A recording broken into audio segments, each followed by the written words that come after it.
Ag AM in Kansas is brought to you in part by Sure Crop, liquid crop nutrition delivered right to your farm. Welcome back to Farm Factor. Abengoa Bioenergy is building its first commercial plant in Hugoton. The facility is expected to use about 1,300 tons of crop residue and grass a day to make ethanol.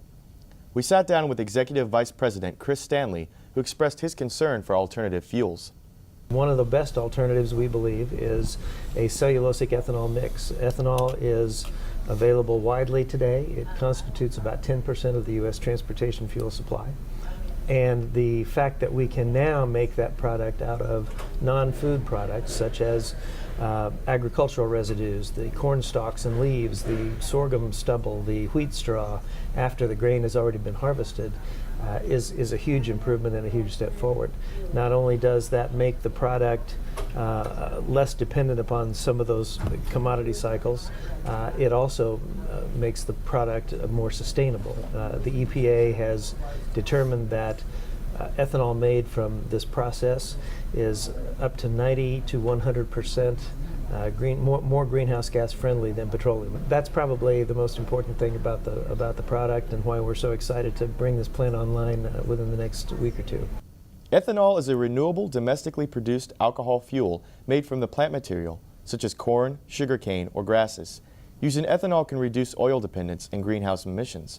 There's been a tremendous change in the United States and in the world in the usage of ethanol. Basically, Congress foresaw the need to provide alternatives to petroleum and passed the first renewable fuel standard here in the U.S. in 2005. They upgraded that renewable fuel standard in 2007, and frankly, from that time period between 2005 and 2010, there was a dramatic increase in the production of ethanol within the United States. Ethanol went from less than 2% of the United States transportation fuel supply to a full 10% in that 5-year time period.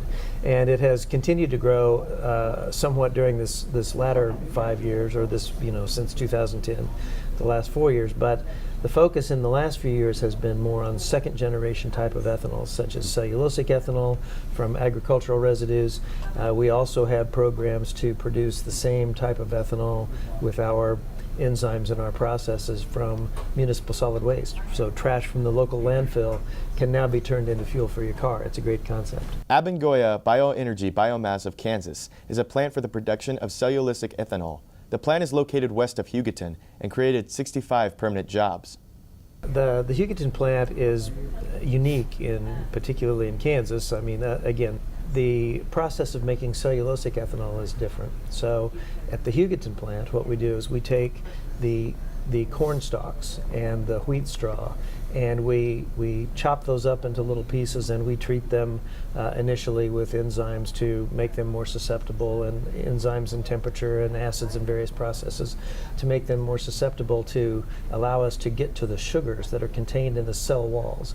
The cell walls that support that plant structure are what we're after, and they contain high carbon sugars. So what we have done is developed an enzyme that extracts the sugars from those agricultural residue type plants. It can be any organic material, any type of material such as even wood or wood waste, or anything that has been a living or growing organism at one point basically has cellulose in the cell walls, and that's what we're after.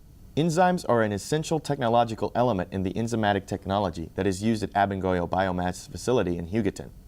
Currently, the enzyme cocktails available for enzymatic hydrolysis come from the fermentation of filamentous fungi, characterized by secreting high levels of extracellular enzymes. We've developed those enzymes over the last 8 or 10 years. We have, been able to refine and improve them and improve the efficiencies through, new and improved strains. We've invested a lot of money in doing this, and now we've come up with our own proprietary enzyme that we think does this very efficiently. We think we can compete now with at just almost the same cost structure for operating costs as first generation existing ethanol industries today. Thank you for watching today's show of Farm Factor on Ag AM in Kansas. For more of Farm Factor, or if you want to view this program again, visit us on www.agaminkansas.com, or you can like us on Facebook and follow us on Twitter. So have a good day with good luck. Closed captioning brought to you by Kansas Soybean Commission. The Soybean Checkoff Progress, powered by Kansas farmers.